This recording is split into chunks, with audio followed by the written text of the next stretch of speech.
तेरे मिंबर पे जो हज़रत अली की फ़जीलत बयान करने वाला होता है, पहले उसकी शक्ल ज़रा वेख।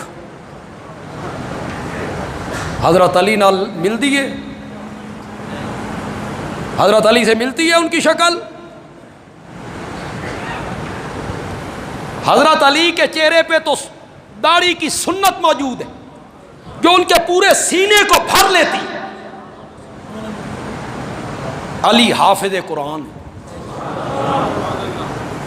अली नमाजी है, अली तो है ही अहले सुन्नत का। हम अली के हैं, अली हमारे हैं रज़ी अल्लाह ताला। कमेंट में गालियां न निकाल, गालियां शुरफा नहीं दिया करते। जिनकी रगों में शरीफ बाप का खून दौड़ता हो वो गालियां नहीं देते।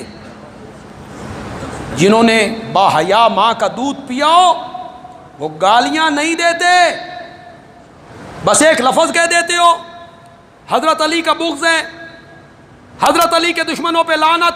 मैंने आज जुमे भी कहा है, मैं कहता हूं कि हज़रत अली के दुश्मनों पर लानत, हसनैन करीमैन के दुश्मनों पे लानत, सैयदा फातिमा के दुश्मनों पे लानत।